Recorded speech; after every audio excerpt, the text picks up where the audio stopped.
Welcome back. Texas Land Commissioner George P. Bush famously split ranks with his father, former Florida Governor Jeb Bush, on whether or not to support Donald Trump's candidacy. The younger Bush told a gathering of Texan Republicans, quote, "For Team Bush, it's a better pill to swallow. But you know what? You get up and you help the man that won." My next guest says that win or lose, that attitude bodes well for the political future of Jeb Bush's oldest son.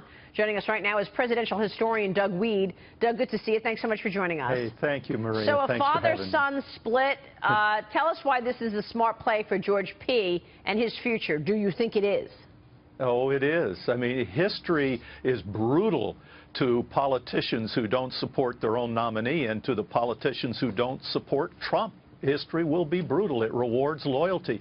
And the Bushes know this very well. George H.W. Bush was not only famously loyal to Ronald Reagan, he was loyal to Richard Nixon. People forget during Watergate, it was George H.W. Bush who turned out the lights. He was the chairman of the Republican National Committee and stayed loyal. So they know. But the Bushes are not monolithic. I've been in the orbit of that family. They have lively discussions at Kennebunkport. And what could Jeb Bush do? Donald Trump attacked his manhood. So there are times you have to stand up. But George P., you watch, maybe after I'm gone, someday George P. will come to the party and say, hey, I supported you, now you help me. Does that apply to somebody, for example, like Paul Ryan?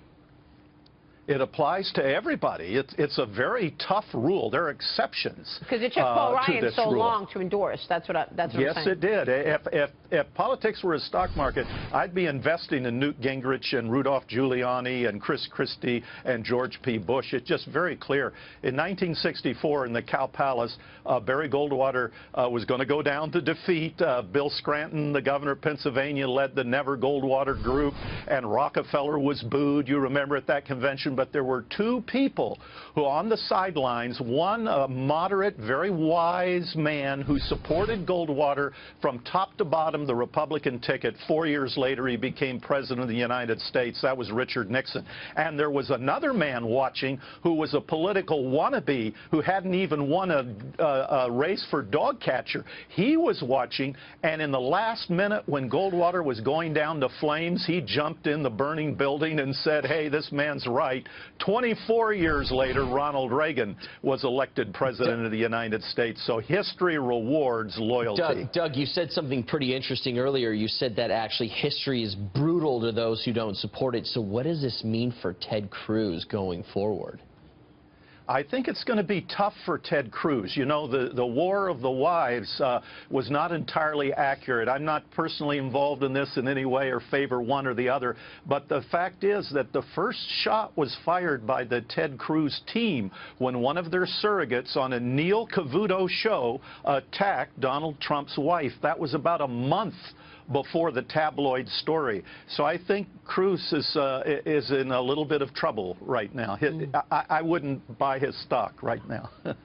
Yeah, and for how long? I mean, assuming Hillary wins, she'd be a terrible president. We all know that. But for how long do you think people could keep blaming, you know, the people who didn't support him in the GOP? Do you think that'd be going on for all 4 years? It's interesting how this could play out. You know, you see it's more on the positive side than the negative side. I mean, in 1924, the Democrats had a candidate like Donald Trump. He was attracting new people to the party. Al Smith, he was a Catholic. That was controversial. There was a virulent seam of anti-Catholicism in American history. 54 know-nothings elected to Congress. But one man stood up for Al Smith, nominated him again in 1928 at the Democrat National Convention. The party split. Smith went down in defeat, but the man who remained loyal to him for 8 years became the 32nd president of the United States, Franklin Delano Roosevelt. Loyalty pays. One of my favorite quotes from Ronald Reagan is that politics is the second oldest profession in the world, but it bears a striking resemblance to the first. Oh, he did not like traitors. That is funny. Doug, great to have you on the show. Thanks so much for your insights. Thank you very much. Doug Wead joining us. Final thoughts?